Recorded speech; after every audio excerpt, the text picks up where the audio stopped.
Lake community in Kwal district of Bassa local government area of Plateau State has come under attack barely 24 hours after 5 people were killed, including a set of twins in a neighboring village in the same chiefdom.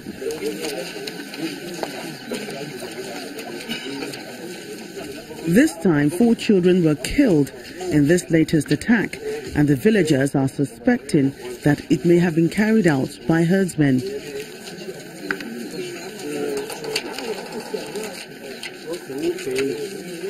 The village head explains that the attackers operated in commando style, having noticed that the youths and men of the village had gone mining.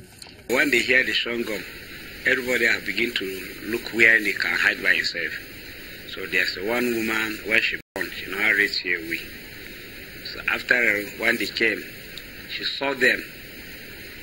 She even tried to carry the just a new pick where she born.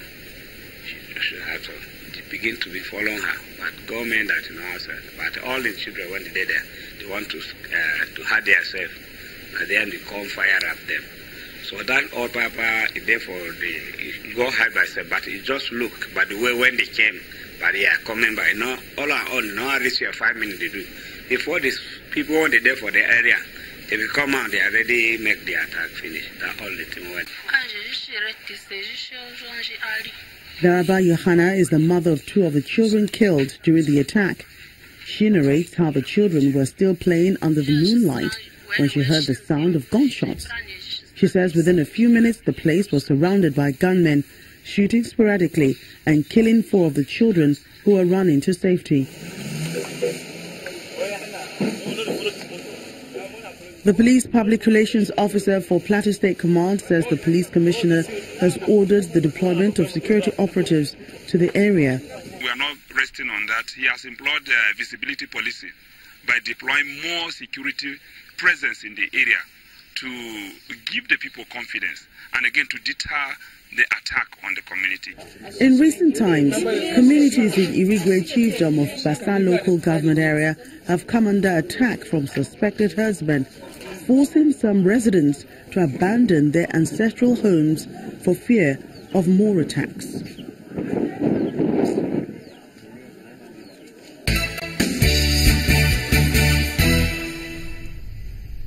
And so from January this year, we woke up to a number of killings in certain parts of the country, and it would seem that that has been in the news. I mean, this constant, almost weekly killings now we're beginning to see in the country. And right now, it's also not news that the president has been going around communities and states to try and visit and condole with the people. There has been criticism that this visit is coming rather late. But then we also have people here in the studio to help us look at what is going on and how best we can bring the situation under control.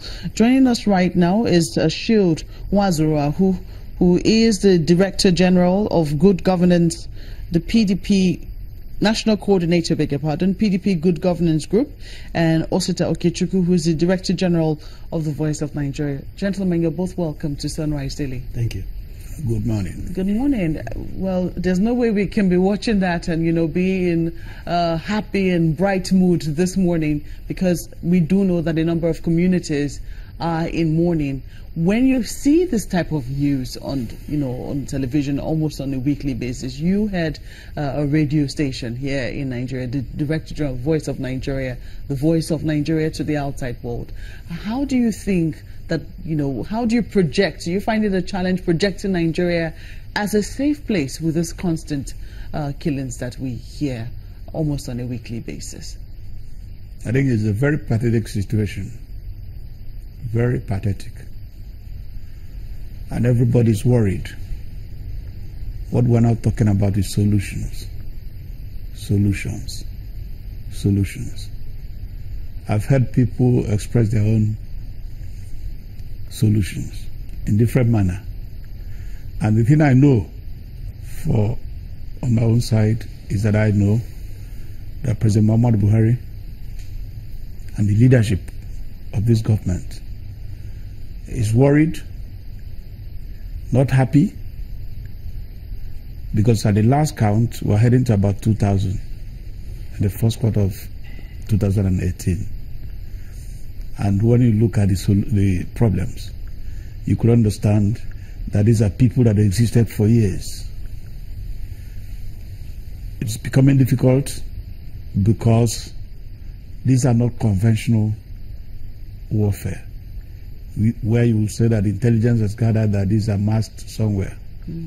The last clip you showed is a clip after people have gone to work and the kids running around in the village. So even if you have 1 million foot soldiers everywhere, it becomes difficult to fathom. I'm just wondering, you say that the Commander-in-Chief is worried. Highly, some people highly, say that for him, it should be more than worry. He has a responsibility to act. I mean, the ordinary average Nigerian can be worried and leave it at that.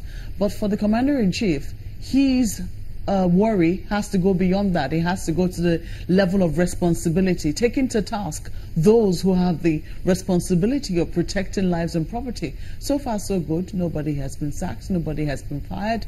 Even in communities where people have been deployed to go and keep the peace, killings are still going on there. But I'll let you respond to that when we come back from this break. Please stay with us.